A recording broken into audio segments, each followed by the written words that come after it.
Bab 171, Pertempuran Kota Kekaisaran, 3. Melihat kedua telapak tangan Bai Shou langsung menyerang dada Wang Xiaolong, keributan besar menyapu kerumunan di bawah panggung.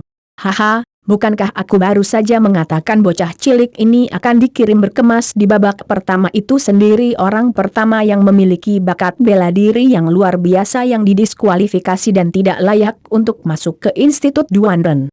Wang Xiaolong ini tidak lain adalah penghinaan bagi mereka yang memiliki roh bela diri yang luar biasa. Cemoohan dan hinaan keras datang dari para jenius yang menyaksikan pertempuran di bawah. Bahkan Xie Putih menggelengkan kepalanya karena kecewa. Sepertinya saya melebih-lebihkan Wang Xiaolong. Pada awalnya, melihat Wang Xiaolong menahan ki api Phoenix-nya, Xie Putih mengira Wang Xiaolong memenuhi syarat untuk menjadi lawannya. Tetapi sekarang terbukti dia memiliki kualifikasi yang sama banyaknya dengan para sampah lainnya. Sisanya benar, Wang Xiaolong kehilangan muka untuk semua orang yang memiliki bakat bela diri yang luar biasa. Yang Gang duduk di kursinya menikmati setiap saat-saat dia menyaksikan dua telapak tangan Bai Shou menyerang dada Wang Xiaolong. Senyum cerah mekar di wajahnya. Adapun Cui Li, ada kebingungan di matanya serta kekecewaan besar. Dia benar-benar tidak menyangka pria yang menggelitiknya ini menjadi sangat lemah dan rentan. Kegembiraan menyebar ke Bai Shou saat dia merasakan serangannya mengenai Wang Xiaolong.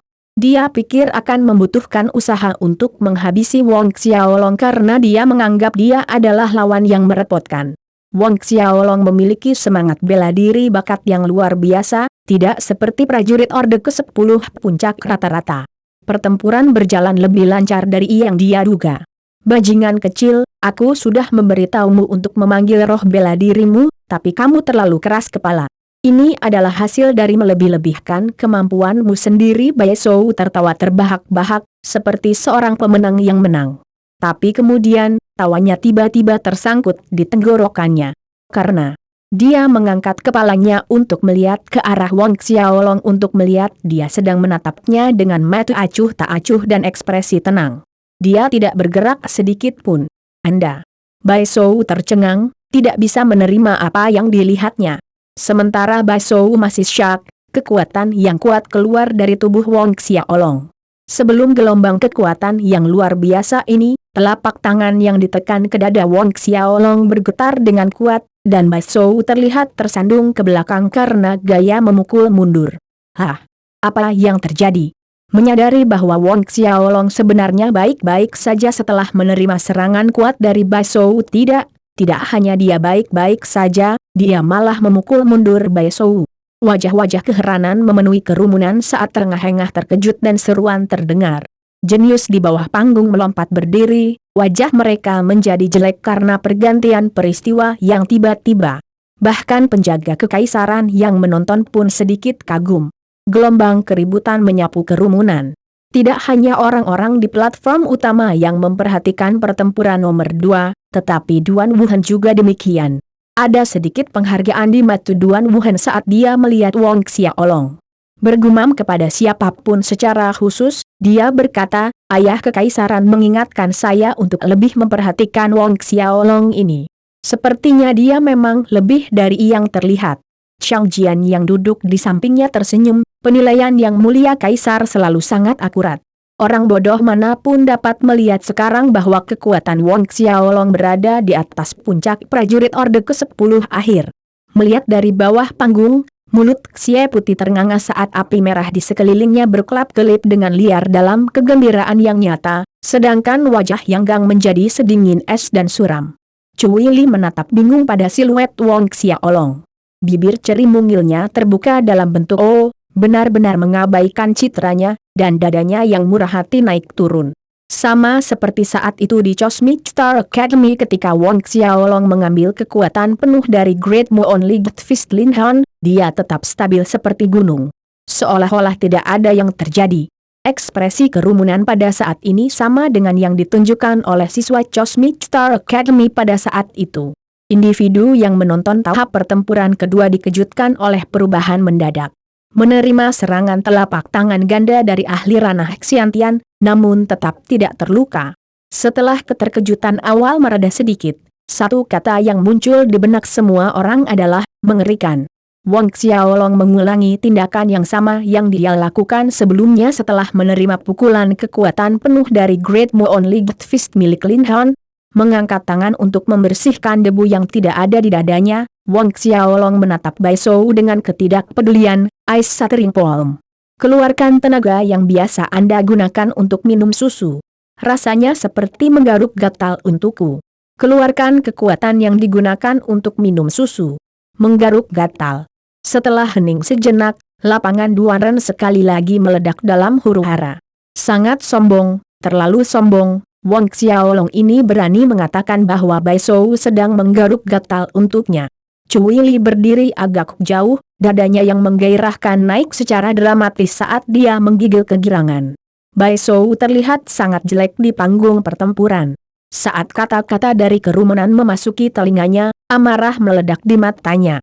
Kilatan cahaya hitam yang menyilaukan bersinar dari tubuhnya, memperlihatkan kerangka manusia yang melayang di udara ketika cahaya itu menghilang.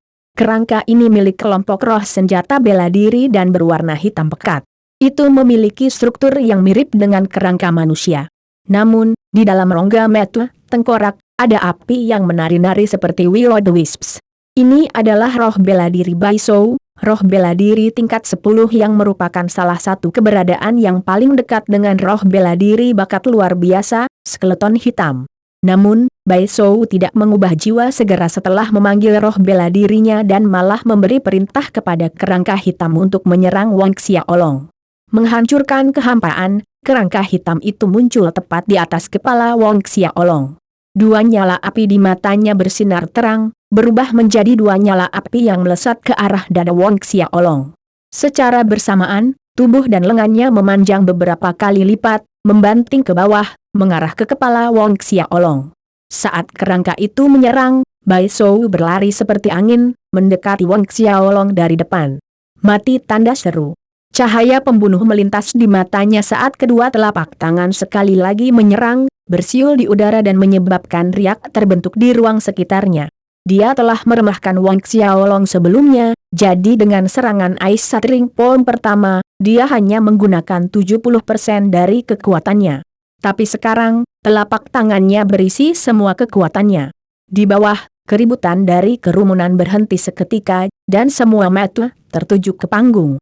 Wong Xiaolong bergerak, mengangkat tangannya ke atas, satu telapak tangan menghantam sinar api yang berasal dari kerangka sementara yang lain bertemu langsung dengan dua telapak tangan bertulang. Satu telapak tangan dari Wong Xiaolong membubarkan api kerangka hitam itu, dan pada saat yang sama, kedua lengan panjang bertulang itu patah karena benturan dari telapak tangan Wong Xiaolong yang lain, membuat kerangka hitam itu terbang. Dalam jeda sepersekian detik saat berhadapan dengan kerangka hitam, serangan telapak tangan Bai Shou telah mencapai dada Wong Xiaolong.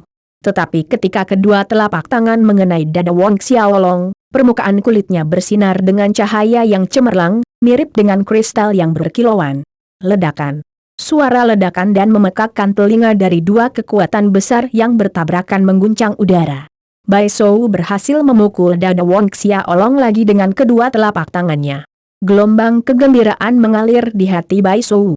Dia menolak untuk percaya bahwa Wong Xiaolong dapat menahan kekuatan serangan ini dengan aman tanpa dampak apapun. Ini, apakah semua kekuatan yang kamu miliki? Tiba-tiba, suara dingin Wong Xiaolong terdengar, memotong kebahagiaannya. Sebelum Bai Shou sempat bereaksi, Wong Xiaolong menyerang dengan Ethereal Palm langsung ke dada Bai Shou. Puu. Darah menyembur dari mulut Bai Shou saat tubuhnya terbalik dan terbang ke belakang, lalu jatuh ke tepi panggung. Semua orang tercengang. Selanjutnya, kerumunan meledak dengan keheranan dan kekaguman. Di luar area arena pertempuran, banyak penonton yang maniak kegirangan. Keributan yang keras menarik perhatian orang-orang yang menonton pertempuran yang terjadi di panggung lain, dengan cepat menoleh untuk melihat apa yang terjadi. Di bawah panggung, wajah Yang Gang menjadi gelap, kontras dengan sensasi terbakar di mata Xie Putih. Kekuatan Wong Xiaolong ini jauh melebihi asumsinya. Ahli orde pertama Xiantian seperti Bai Shou dikalahkan begitu saja. Dia dapat dengan mudah menebak bahwa Bai Shou menderita luka berat akibat serangan telapak tangan itu, benar-benar kehilangan kekuatan untuk bertarung lebih jauh. Hasil pertandingan ini sudah ditentukan. Cui Li sepertinya tidak bisa menahan kegembiraan yang mengalir di sekujur tubuhnya dan matanya berkilauan seperti langit malam. Puncak kebanggaannya tampak seperti akan lepas dari ikatannya kapan saja karena napasnya yang kuat. Para jenius kerajaan terdekat yang menyadari hal ini tidak dapat mengalihkan pandangan mereka, air liur mereka hampir keluar dari sudut bibir mereka. Di antara kerumunan, Pang Yeu dan Desani, yang keduanya memiliki semangat bela diri yang luar biasa menatap Wong Xiaolong dengan tak percaya. Pada saat ini, Bai Shou berjuang untuk berdiri di tepi panggung, terhuyung-huyung. Menyeka darah di sudut bibirnya, sulit untuk menyembunyikan rasa takut di matanya saat dia menatap Wong Xiaolong. Aku menyerah. Memanjat dari tanah, dia berteriak panik tanpa menunggu Wong Xiaolong bergerak lagi. Mengakui kekalahan. Tanpa diragukan lagi, ini membawa gelombang kegembiraan lainnya ke seluruh kerumunan. Wong Xiaolong turun dari panggung setelah juri mengumumkan bahwa dia memenangkan pertandingan dan kembali ke tempat duduknya. Dalam perjalanannya, dia mengabaikan tatapan Riang Cui Li saat matanya mengikutinya dengan intensitas yang membara. Bab 172, Pertempuran Kota Kekaisaran, 4. Saat Wong Xiaolong duduk, tatapan yang diarahkan padanya dari para jenius di sekitarnya dipenuhi dengan perasaan yang rumit.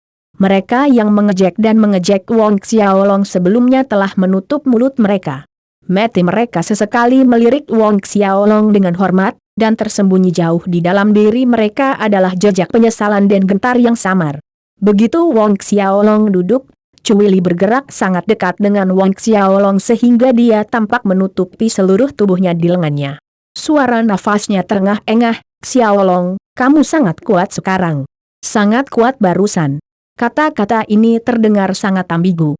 Beberapa orang jenius terdekat merasakan sensasi hangat di lubang hidung mereka mendengar kalimat ini. Menyentuh hidung mereka, cairan lengket merah hangat menodai jari-jari mereka, hidung mereka semua berdarah. Wong Xiaolong memandangi Cui Li dan menemukan bahwa payudaranya hampir bertumpu pada lengannya. Sebelum pertandingan dimulai, dia menyebutnya sebagai adik laki-laki Xiaolong, dan sekarang dia mengabaikan kata adik laki-laki, langsung beralih memanggilnya Xiaolong. Wong Xiaolong memalingkan muka setelah menatap Cui Li sejenak, tidak berbicara sepatah kata pun. "Xiaolong, jika kamu bertemu denganku nanti di atas panggung, kamu tidak bisa menggertakku." Cui Li bersikeras dengan sikap gadis kecil manja saat dia mendekat. Suara lembut genit itu membuat hati laki-laki gatal untuk menyetujui apapun yang dia minta atau tuntut. Pada saat yang sama, Wong Xiaolong merasakan sesuatu yang lembut menyentuh lengannya. Sesuatu yang sangat lembut. Tidak perlu melihat, dia sudah tahu apa sesuatu itu. Bahkan untuk seseorang seperti Wong Xiaolong, dia tidak bisa menghentikan semburat merah merayapi wajahnya. Bagaimanapun, ini adalah tempat umum. Dari penampilan luarnya Cui Li tampak manis dan polos, dia benar-benar tidak menyangka sifatnya begitu tanda seru. Tepat ketika Wong Xiaolong sedang mempertimbangkan apakah dia harus mengganti tempat duduknya, Cui Li tiba-tiba menegakkan tubuhnya. Memberi Wong Xiaolong senyum manis, dia berkata, "Aku baru saja bercanda denganmu." Tawanya, bersama dengan setiap gerakan kecil lainnya meneriakkan kemurnian dan kepolosan. Di atas panggung, pertarungan ronde ke-7 telah dimulai. Anehnya, Yang Gang ditempatkan di pertarungan ronde ke-7. Nomor tokennya adalah 72, jadi dia berjalan menuju tahap pertempuran yang sama dengan Wong Xiaolong, tahap pertempuran nomor 2. Melihat Yang Gang naik ke atas panggung, diskusi orang banyak tentang Wong Xiaolong menjadi tenang, mengalihkan fokus mereka untuk menonton pertarungan Yang Gang. Lawan Yang Gang juga seorang ahli orde pertama Xiantian bernama Chen Chaoguang, dan orang ini memiliki semangat bela diri yang sama dengan Fei Hao, Sungai Perak. Ketika Chen Chaoguang memanggil roh bela dirinya, Wong Xiaolong tertegun sejenak. Namun, pada pengamatan lebih dekat, Sungai Perak Chen Chaoguang jauh lebih lemah dibandingkan dengan Fei Hao, mencapai kemampuan penguatan hanya hingga 5 kali. Chen Chaoguang tidak membuang waktu dalam mengaktifkan 5 kali penguatan roh bela diri setelah memanggil roh bela diri Sungai Peraknya, meningkatkan momentumnya hingga batasnya dan melancarkan serangan ke Yang Gang. Senjata pilihan Chen Chaoguang adalah cambuk panjang, mencapai panjang 30 hingga 40 meter saat ditembakkan, taji tulang yang tajam mengikuti di sepanjang tulang belakang cambuk. Di tangan Chen Chao Guang, cambuk panjang itu berubah menjadi ular berbisa, melilit Yanggang. Taji tulang membesar mirip dengan gigi beracun ular raksasa dengan rahang terbuka lebar. Menyaksikan saat cambuk panjang itu melesat ke arahnya, Yanggang tertawa terbahak-bahak saat dia mengangkat salah satu tangannya dan membantingnya ke atas cambuk. Di depan mata para penonton yang terpana, cambuk panjang itu membeku menjadi es padat. Dalam sekejap, itu retak dan bongkahan es jatuh ke lantai panggung. Kerumunan itu terkagum-kagum. Wang Xiaolong mengangguk menghargai dirinya sendiri. Mengubah semuanya menjadi es dengan satu gelombang, kekuatan es-es Yanggang ini memang luar biasa. Tanpa ketegangan lebih lanjut, hasil pertempuran itu diumumkan beberapa saat kemudian. Chen Chao Guang dikirim terbang dengan serangan telapak tangan yang mudah dari Yanggang, jatuh dari area panggung pertempuran. Ketika Chen Chao Guang mendarat di tanah, tubuhnya tertutup lapisan es tipis, berubah menjadi hijau dan terus-menerus menggigil kedinginan. Dari awal hingga akhir, Yanggang tidak memanggil roh bela dirinya. Di tengah kehebohan penonton, Yanggang turun dari panggung dan kembali ke tempat duduknya. Dalam perjalanan pulang, dia melontarkan pandangan provokatif ke arah Wang Xiaolong. Wang Xiaolong tidak bereaksi. Selanjutnya, itu adalah token nomor 81 hingga 90. Dua putaran pertempuran lagi dan pertempuran tingkat pertama akan berakhir. Beberapa saat kemudian, 1362 jenius menyelesaikan putaran pertama pertempuran mereka dengan setengah dari mereka tersingkir, sehingga hanya tersisa 681. Tiga orang yang tersisa yang memiliki semangat bela diri yang luar biasa, Cui Li, Pang Yeu, dan Dai Sani semuanya menunjukkan kekuatan dan kekuatan yang luar biasa, mengalahkan lawan mereka dengan mudah dan maju ke babak berikutnya. Sama seperti sebelumnya, setengah dari orang-orang menarik undian. Dengan satu orang ganjil keluar dari 681 orang, orang yang menarik banyak kosong harus pindah ke babak berikutnya tanpa berpartisipasi dalam pertempuran putaran saat ini. Apakah itu kebetulan atau pengaturan yang disengaja oleh orang-orang kerajaan Duanren? Orang yang menarik tanah kosong itu adalah Xie Putih. Oleh karena itu, tanpa perlu melawan siapapun, Xie Putih memperoleh kualifikasi untuk memasuki babak ketiga. Wang Xiaolong menggambar nomor 86, tetapi lawannya kali ini bukanlah ahli alam Xiantian. Sebaliknya, itu adalah puncak prajurit Orde ke-10, seorang pemuda dari kerajaan Rusa Putih bernama Deng Teng. Ketika Deng Teng menemukan lawannya adalah Wang Xiaolong, dia menjadi pucat pasi. Setelah memanggil roh bela dirinya saat dia naik ke atas panggung, jiwanya berubah dan meluncurkan keterampilan terkuatnya ke Wang Xiaolong. Rencananya adalah untuk membuat Wang Xiaolong tidak siap, mengambil inisiatif dan menyerang terlebih dahulu. Idenya bagus, tetapi Deng Teng melupakan satu poin penting, secepat serangannya, dan sekuat kekuatan serangannya, apakah akan ada gunanya usahanya jika dia gagal menembus pertahanan Wang Xiaolong? Hampir dalam waktu satu nafas, dia dikirim terbang dari panggung dengan satu pukulan dari Wang Xiaolong. Putaran berlangsung dengan cepat dan segera putaran kedua diakhiri. Dengan separuh lainnya dihilangkan, tersisa 340 orang, ditambah Xie Putih, totalnya 341 orang. Tetap saja, dengan keluarnya satu orang aneh, aturan yang sama berlaku, dan orang yang menggambar lot kosong adalah Xie Putih sekali lagi. Pada titik ini, semua orang mengerti bahwa ini adalah pengaturan kerajaan Duanren. Meski begitu, tidak ada yang mengeluh. Lagi pula, bakat dan kekuatan Xie Putih terlihat jelas. Seiring waktu berlalu, kelompok demi kelompok naik dan putaran demi putaran kompetisi berlanjut saat matahari yang tinggi di langit perlahan bergerak ke arah barat. Panas tinggi tengah hari menjadi lebih ringan, menyebar perlahan. Saat matahari terbenam, nama 100 peserta teratas akhirnya diumumkan. Keenam peserta yang memiliki bakat bela diri yang luar biasa, Wang Xiaolong, Xie Putih, Yanggang, Cui Li, Pang Yeu, dan Dai Sani terdaftar di antara 100 nama teratas. Di hari pertama kompetisi ini, keenam orang ini tidak bertemu satu sama lain di atas panggung. Ini sangat mungkin salah satu dari pengaturan Kekaisaran Duanren. Pengumuman tersebut menandai berakhirnya kompetisi hari pertama. Pertempuran kota kekaisaran berlangsung selama 3 hari berturut-turut. Hari pertama menentukan 100 tempat teratas. Hari kedua adalah pertarungan untuk 10 besar. Terakhir, hari ketiga diputuskan siapa yang akan menjadi nomor 1.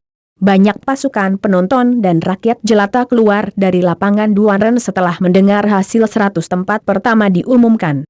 Meskipun kompetisi hari pertama mungkin telah berakhir, suasananya masih panas dengan diskusi yang heboh, tetapi karakter utama yang dibahas bukanlah Xie Putih atau Yenggang, melainkan Wong Xiaolong. Di pagi hari sebelum kompetisi dimulai, Wong Xiaolong dianggap sebagai orang dengan peluang paling tidak menguntungkan di antara 6 orang dengan bakat bela diri yang luar biasa.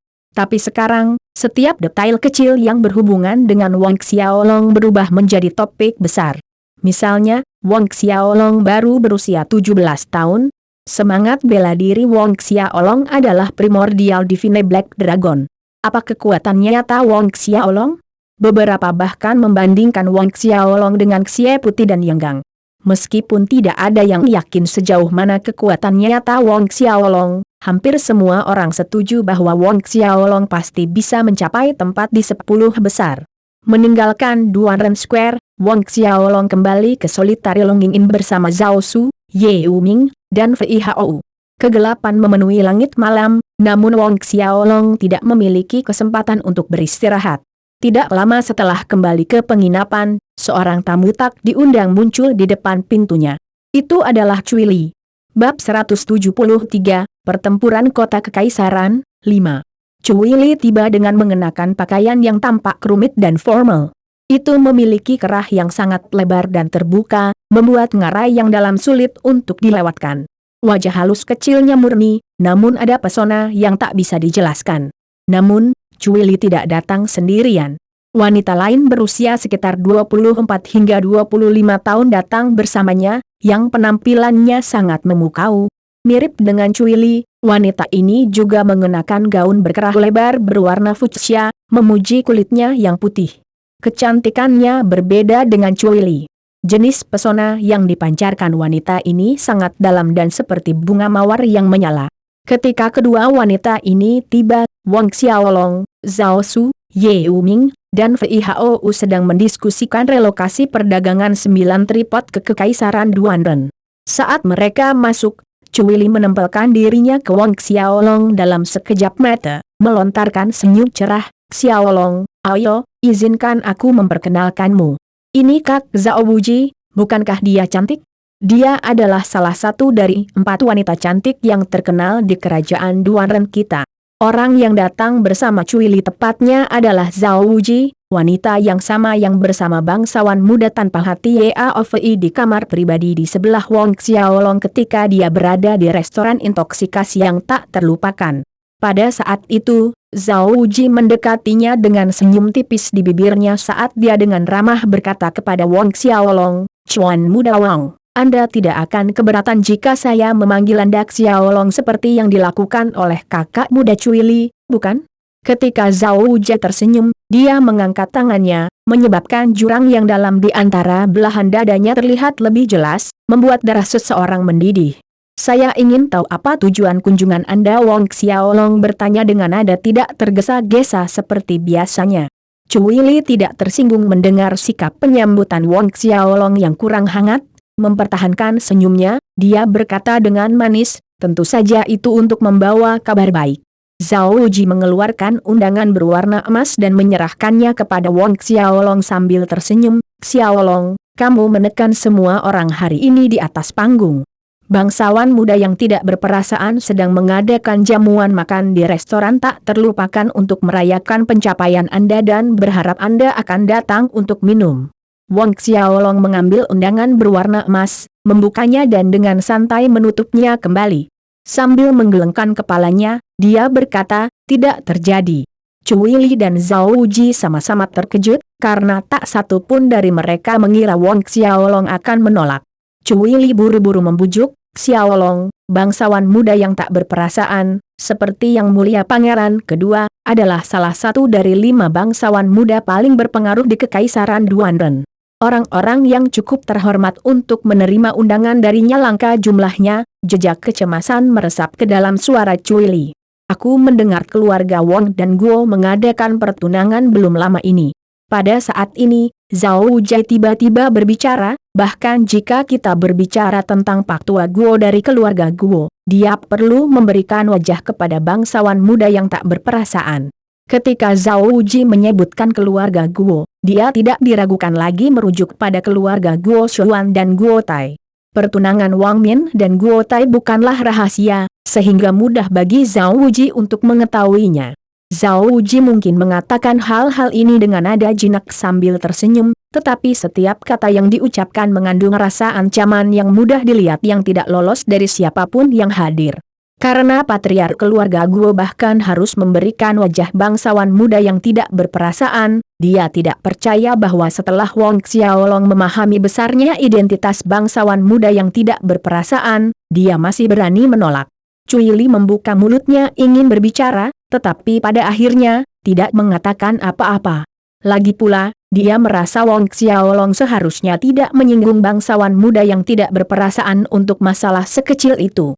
Mahasiswa Institut Duanren mana yang tidak ingin menaiki tangga sosial dan membangun hubungan dengan bangsawan muda yang tak berperasaan? Namun keberuntungan wanita tidak pernah punya waktu untuk permintaan mereka. Wong Xiaolong menghadapi Zhao Wujie dengan ketidaksopanan yang sama, benarkah? Kemudian, dia berbalik ke arah Fei Hou dan berkata, sampaikan para tamu keluar. Baik Cui Li dan Zhao Wujie tercengang. Melihat para tamu keluar, mereka telah dengan jelas menjelaskan identitas bangsawan muda yang tidak berperasaan barusan. Karakter yang seseorang seperti Pak Tua Guo harus tunjukkan wajah dan bersikap sopan masih ditolak oleh Wong Xiaolong tanda seru. Zhao Wujie memiliki ekspresi aneh di wajahnya. Dia mencoba lagi, Cuan muda Wong, apakah Anda ingin memikirkannya sekali lagi?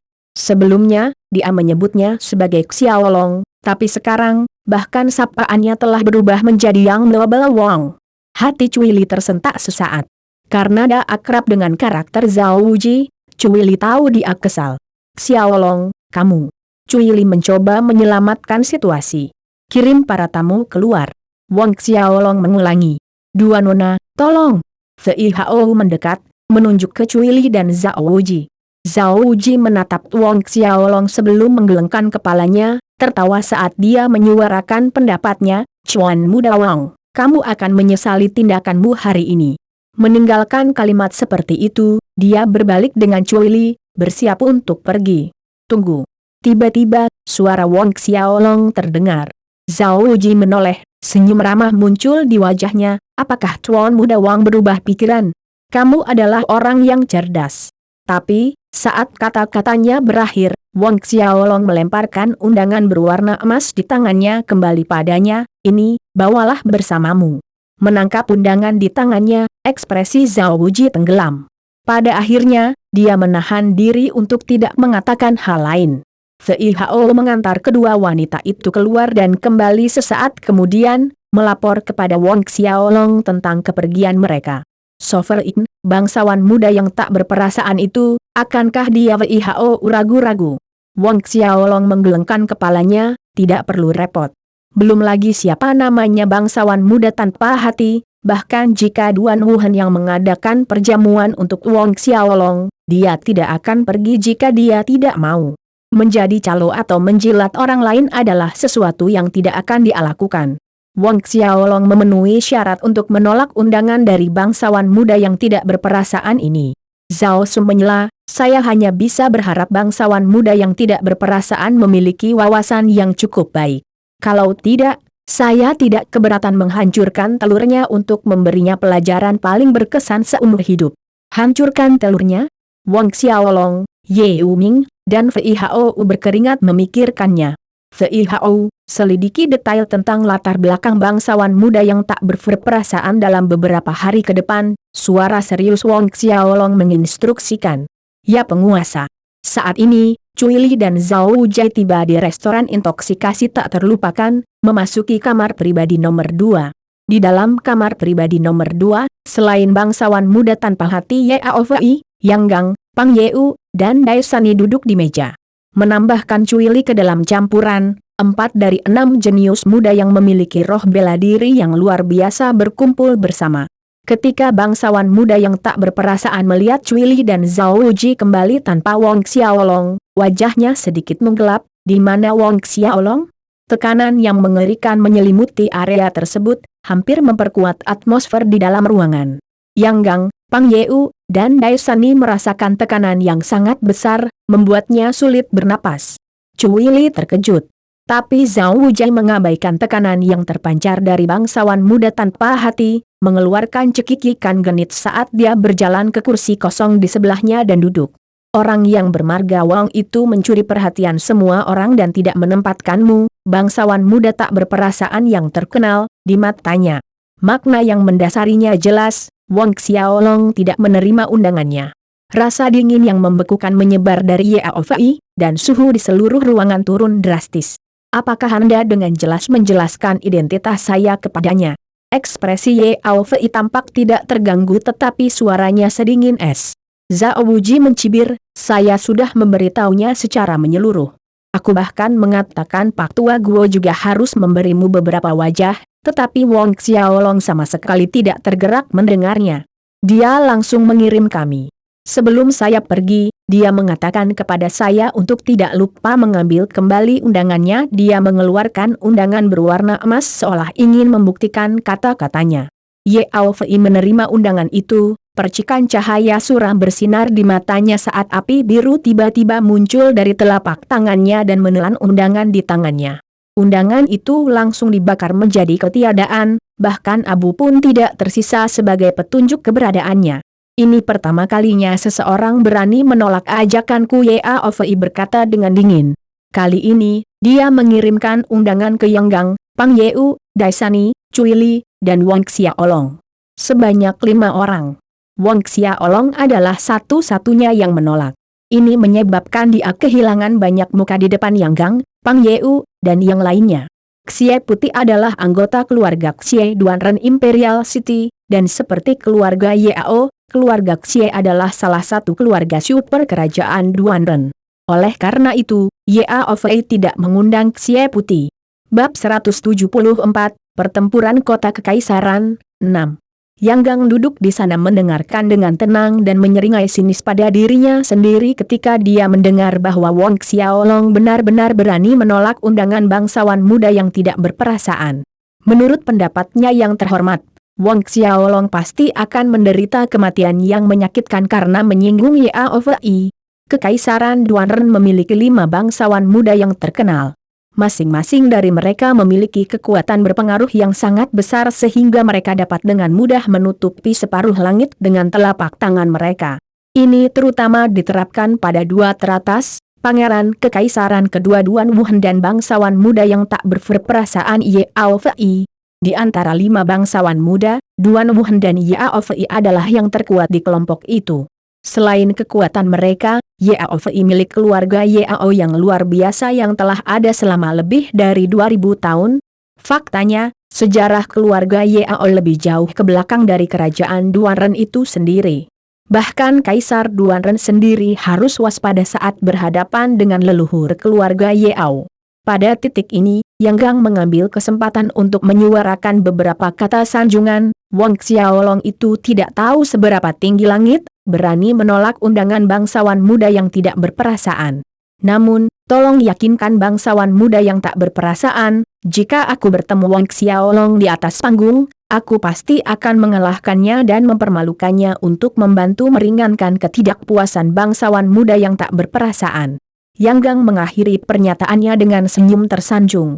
Yao Fei melirik Yang Gang saat suasana hatinya kembali normal, wajahnya tetap tanpa ekspresi, dia hanyalah orang yang tidak tahu apa-apa, ini tidak memenuhi syarat sebagai sesuatu yang dapat meredam suasana hatiku. Dan dia bahkan lebih tidak memenuhi syarat untuk membuatku marah. Yang Gang menegang. Ketika Pang Yeo melihat Yang Gang tiba-tiba ragu untuk berbicara, dia melompat dengan usahanya sendiri untuk menyanjung, bangsawan muda yang tidak berperasaan benar.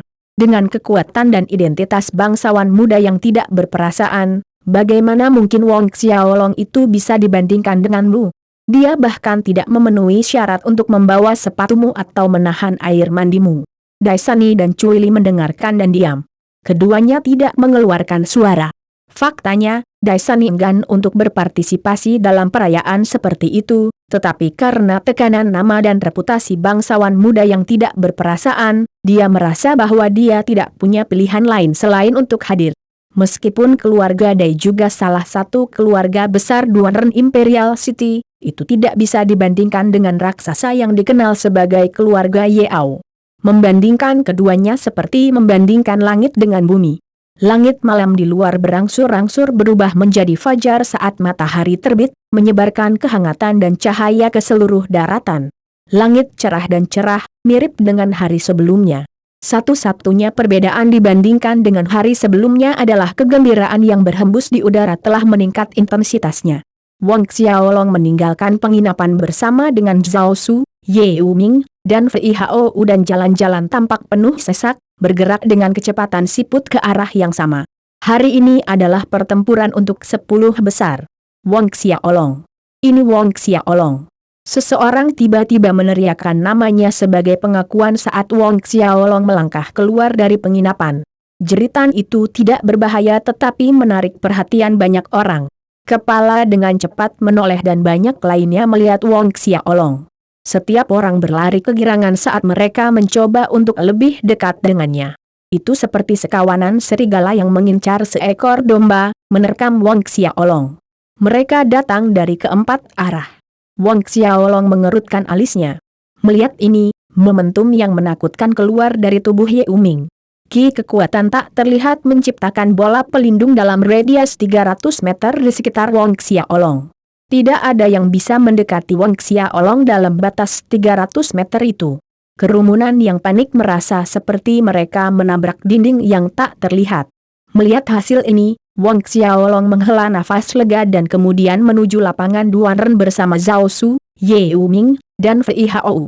Tembok Ki kekuatan Ye Uming mungkin telah memagari kerumunan, tetapi itu tidak dapat menghalangi mereka untuk mengikuti di belakang Wang Xiaolong dan berbicara dengan penuh semangat. Oleh karena itu, ketika Wang Xiaolong mencapai lapangan Duanren, dia membawa lebih dari 10.000 orang bersamanya. Menyaksikan kedatangan Wang Xiaolong dan banyak kepala di belakangnya, para penjaga kekaisaran Duanren yang menjaga arena pertempuran terkejut. Untungnya mereka tahu siapa Wang Xiaolong, jika tidak, mereka akan mengira pasukan musuh kekaisaran datang untuk menyerang kota. Sesampainya di alun-alun, Wang Xiaolong memasuki area arena pertempuran sementara Zhao Su, Ye Uming, dan Fei Hao menunggu di luar. Saat datang ke area arena, Xie Putih sudah duduk di sana di tempat yang sama seperti hari sebelumnya. Wang Xiaolong juga memilih untuk duduk di kursi yang sama seperti sebelumnya, dan ketika dia lewat, Xie Putih berbicara tanpa melihat ke arah Wang Xiaolong, "Saya harap ada kemungkinan kita bertemu di panggung pertempuran utama. Besok akan menjadi hari terakhir pertempuran kota kekaisaran dan juga saat panggung pertempuran utama dibuka. Tahap pertempuran utama adalah tempat para jenius ini akan bertarung untuk memperebutkan tempat pertama. Hanya 10 kontestan teratas yang memenuhi syarat untuk berdiri di sana. Itu adalah rintangan terakhir yang diperlukan sebelum seseorang bisa muncul sebagai pemenang." Wang Xiaolong melihat ke panggung pertempuran utama tanpa ada perubahan dalam ekspresinya. "Saya juga berharap kita bisa bertemu di panggung pertempuran utama saat itu." Menurut pendapat Wang Xiaolong, Xie Putih adalah satu-satunya orang yang layak menjadi lawannya dalam pertempuran kota kekaisaran ini. Satu-satunya orang yang memenuhi syarat untuk menjadi lawannya. Adapun Yang Gang, Pang Yeu, dan yang lainnya, dia tidak bisa diganggu. Dan perasaan ini saling menguntungkan bagi Xie Putih. Setelah pertarungan kemarin, Xie Putih mendaftarkan Wang Xiaolong sebagai lawannya, lawan yang sebenarnya. Hanya Wang Xiaolong yang memenuhi syarat untuk bersaing memperebutkan tempat nomor 1 bersamanya. Tentu saja, dia memiliki kepercayaan penuh pada kekuatannya sendiri. Apakah itu dalam hal semangat atau kekuatan bela diri, dia yakin kemampuannya jauh melebihi Wang Xiaolong. Dia percaya bahwa sekuat Wang Xiaolong ini, dia akan benar-benar mendominasi dia. Tidak lama setelah Wang Xiaolong tiba, Cuili masuk. Namun, dibandingkan kemarin, Cuili jelas-jelas bingung. Kemarin dia penuh dengan senyuman manis, dan hari ini senyuman itu tampak agak dipaksakan. Berjalan ke area Arna, dia melihat kursi kosong yang sama di samping Wong Xiaolong. Pada akhirnya, dia masih berjalan dan duduk setelah sedikit ragu. Kata-kata pertama yang keluar dari mulutnya saat dia duduk adalah, "Kemarin, kamu seharusnya tidak menolak undangan bangsawan muda yang tidak berperasaan." Wong Xiaolong memiliki ekspresi saya tidak peduli di wajahnya, jadi apa? Secara kebetulan, Yang Gang sedang berjalan agak jauh dari luar area arena. Melihat sikap lesu Wong Xiaolong terhadap apa yang terjadi, hatinya menghela nafas saat dia melanjutkan, "Kamu tidak mengerti. Apa yang ingin saya katakan adalah bahwa Anda harus berhati-hati." Dia memiliki sedikit pengetahuan tentang metode bangsawan muda yang tidak berperasaan dalam menangani berbagai hal, dan kekuatannya. Meski itu hanya puncak gunung es, itu sudah cukup untuk membuatnya takut. Wong Xiaolong memandangi Cui Li dan dia tahu dia tulus ketika dia mencoba memberinya nasihat. Mungkinkah Cui Li ini benar-benar tertarik padanya? Kemudian dia menggelengkan kepalanya tidak percaya, "Saya akan." Wong Xiaolong menjawab. Saat ini, Yang Gang sudah memasuki area arena. Matanya menyapu wajah Cui Li saat dia duduk di samping Wong Xiaolong, mencibir diam-diam pada dirinya sendiri. Setelah perjamuan berakhir pada malam sebelumnya, dia menyatakan ketertarikannya pada gelandangan kecil ini, tetapi dia tidak menyangka dia akan memecatnya sama sekali. Tapi hari ini dia masih berani duduk di sebelah Wong Xiaolong? Ini membuatnya marah. Gelandangan ini benar-benar orang yang hina. Jika membandingkan status dan identitas, aspek mana yang tidak lebih baik dari aspek Wong Xiaolong? Jelas Wong Xiaolong tidak tertarik padanya, namun dia terus melekatkan dirinya padanya. Hal ini menyebabkan ketidaksukaan dan ketidakpuasannya terhadap Wong Xiaolong meningkat. Tapi, Yang Gang tidak sengaja melontarkan kata-kata sinis atau kasar kepada Wong Xiaolong. Sebagai gantinya, dia menempak Wong Xiaolong dengan tatapan sedingin es sebelum mengambil tempat duduk yang sama yang dia gunakan sebelumnya. Setelah Yang Gang, Pang Yeu, dan Dai Sani masuk dan duduk. Pang Yeu memiliki tatapan tajam di matanya saat dia menatap Wong Xiaolong, hampir seperti sedang sombong. Baginya, tidak masalah jika Wong Xiaolong menjadi terkenal dan mencuri semua pusat perhatian di pertempuran kota kekaisaran tahun ini, tidak ada akhir yang baik bagi seseorang yang menyinggung bangsawan Heartless Yang. Banyak orang jenius menghilang dengan cara ini, mati sia-sia tanpa mengetahui cara kerja dunia. Segera setelah itu, orang akan melupakannya, menghilang dari ingatan semua orang. Tak lama setelah itu, 100 peserta untuk pertempuran hari itu tiba dan berkumpul di area arena. Para menteri Duan Wulhen dan kerajaan Duan Ren muncul di platform tontonan utama untuk memimpin acara hari itu, lalu mengumumkan dimulainya pertempuran. Bab 175, Pertempuran Kota Kekaisaran, 7. Ketika hari kedua kompetisi dimulai, setengah dari orang-orang naik undian, termasuk Wong Xiaolong. Angka yang ditarik Wong Xiaolong adalah 31. Nomor 31, Chang Fusheng dari Flowing Chun Kingdom. Ini adalah lawan pertama Wong Xiaolong untuk pertempuran hari itu. Ketika Chang Fusheng mengetahui lawan pertamanya adalah Wong Xiaolong, saraf Chang Fusheng menjadi tegang. Sekarang, semua orang mendapat kesan bahwa Wong Xiaolong memiliki kekuatan untuk masuk 10 besar. Selain Xie Putih, Yang Gang, Wong Xiaolong, Pang Yeu, Cui Li, dan Dai Sani adalah lawan dari para jenius kerajaan ini yang paling tidak mau bertarung pada saat ini. Angka yang digambar Xie Putih adalah 1. Sekali lagi, banyak yang bertanya-tanya apakah itu kebetulan atau memang niat kerajaan Duan Ren. Namun, setelah kemarin sebagian besar percaya itu adalah tindakan yang disengaja. Nomor 1. Ini membangun momentum bagi Xie Putih. Tak pelak lagi, banyak yang secara tidak sadar menghubungkan nomor 1 dengan pemenang tempat pertama. Oleh karena itu, Kekaisaran Duan Ren secara diam-diam menyiratkan bahwa orang yang diakui Kaisar Duan Ren sebagai juara pertempuran kota kekaisaran tahun ini tidak lain adalah Xie Putih. Menyaksikan Xie Putih menarik tongkat nomor 1 dan diskusi panas datang dari segala penjuru, Wong Xiaolong tetap tenang dan tidak terganggu. Lawan pertama Xie Putih adalah Wang Yiping dari Kerajaan Mutiara Merah. Mereka berbagi marga yang sama, Wang Yiping dan Wong Xiaolong. Kultivasi Wang Yiping tidak lemah, mencapai pertengahan Orde Pertama Xiantian. Dalam kompetisi tahun ini, ada total 1.362 orang, dengan 215 diantaranya adalah pakar alam Xiantian. Setelah eliminasi pada hari pertama, 100 yang tersisa telah membuktikan kekuatan mereka, dan semuanya adalah ahli alam Xiantian. Setiap tahun, mereka yang berhasil masuk Duanren Institute adalah ahli Xiantian. Sepanjang sejarah, orang yang berhasil memasuki Institut Duanren saat masih berada di ranah Houtian jumlahnya sedikit. Saat Wang Yiping berdiri di atas panggung, dia memanggil semangat bela diri dan jiwanya berubah pada saat yang sama, melancarkan serangan ke arah Xie Putih dengan cara yang paling mudah. Wang Yiping menampilkan keterampilan pertarungan peringkat bumi tingkat rendah bernama Earth Rising Finger. Secara umum, tidak banyak keterampilan pertempuran berbasis jari yang tersedia, dan keterampilan pertempuran berbasis jari tingkat rendah bahkan lebih jarang.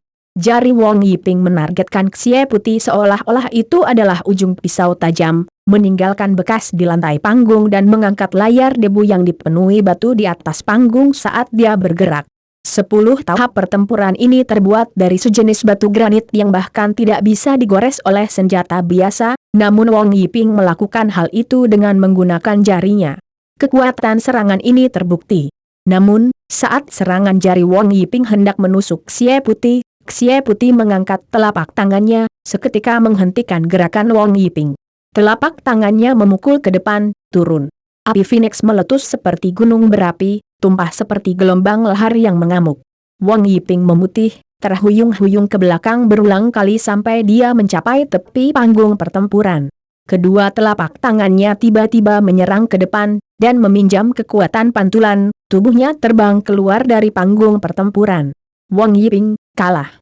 Bahkan jika mereka sudah mengetahui hasilnya, melihat betapa mudahnya Xie Putih mengalahkan Wang Yiping masih memicu gelombang keterkejutan di hati banyak orang jenius di bawah panggung.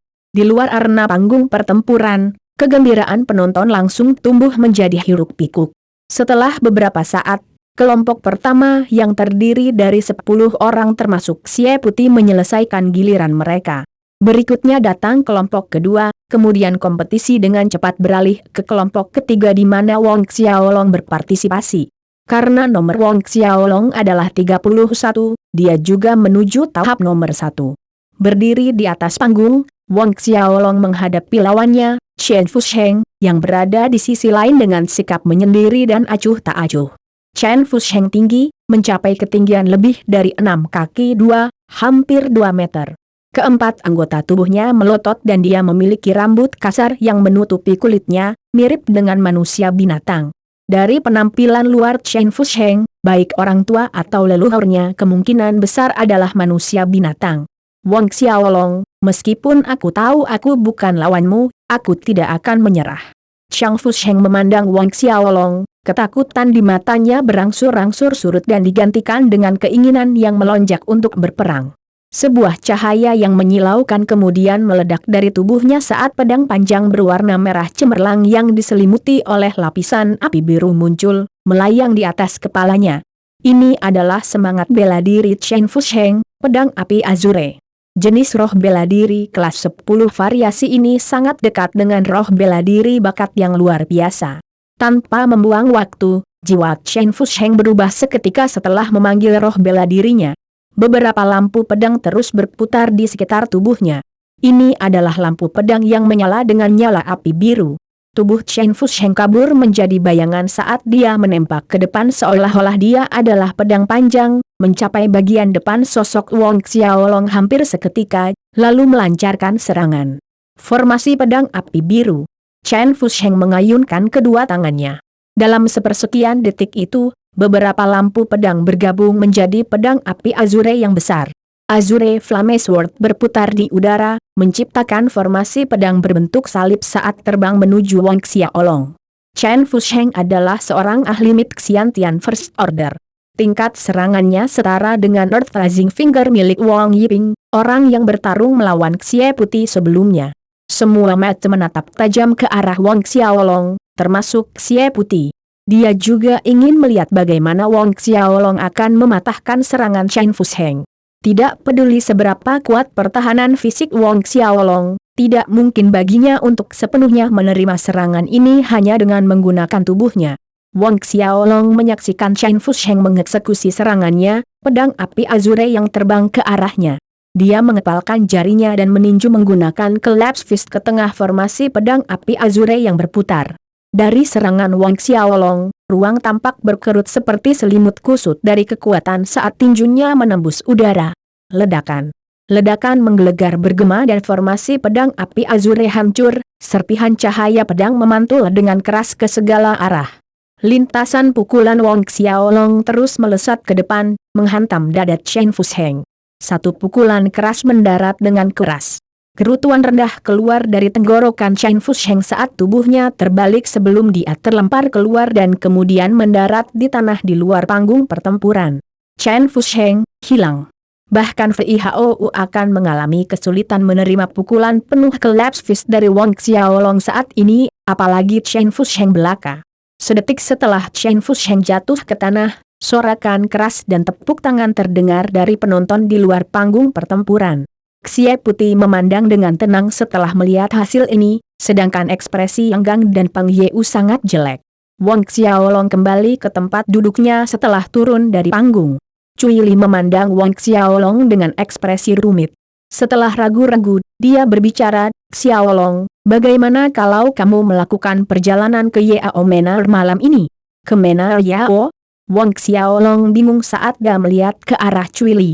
Cui Li berkata, "Pergi dan minta maaf kepada bangsawan muda yang tak berperasaan." "Pergi minta maaf." Wang Xiaolong mengerutkan kening, menggelengkan kepalanya ke dalam. Meskipun ini membuatnya kesal, dia mengerti dia mengatakan ini untuk keuntungannya. Karena itu, dia tidak mengatakan apa-apa lagi. Melihat Wang Xiaolong tetap diam, Cui Li tidak melanjutkan masalah ini dan hanya bisa menghela nafas dalam hatinya. Segera, putaran pertama pertempuran berakhir dengan 50 orang tersingkir. Pengundian dilakukan sekali lagi untuk menentukan putaran lawan yang akan datang. Setelah penyisihan putaran kedua, tersisa 25 orang. Dengan angka ganjil, aturan yang sama seperti hari pertama diterapkan, orang yang menarik tongkat kosong akan duduk, memasuki babak berikutnya. Orang yang menarik tongkat kosong itu masih Xie Putih. Dengan sangat cepat, daftar nama untuk 10 besar keluar.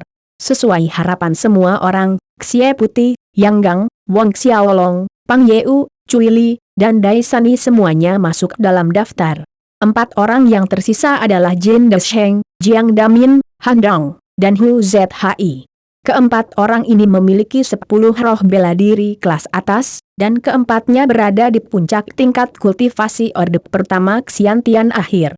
Tidak jatuh pada kompetisi hari kedua. Hari ketiga akan menjadi pertempuran yang menentukan untuk tempat pertama. Itu juga pertarungan yang paling seru, pertarungan antara 10 terkuat. Di luar arena pertempuran, kerumunan perlahan bubar. Ketika kerumunan berkurang, Wang Xiaolong, Zhao Su, Ye Uming, dan VIHOU kembali ke penginapan. Namun, saat mereka berempat tiba di penginapan, pemilik penginapan berlari ke arah mereka dengan tatapan malu. Pemilik memandang Wang Xiaolong dan berkata, "Cuan muda Wang, banyak permintaan maaf, saya khawatir Anda tidak bisa tinggal di sini lagi."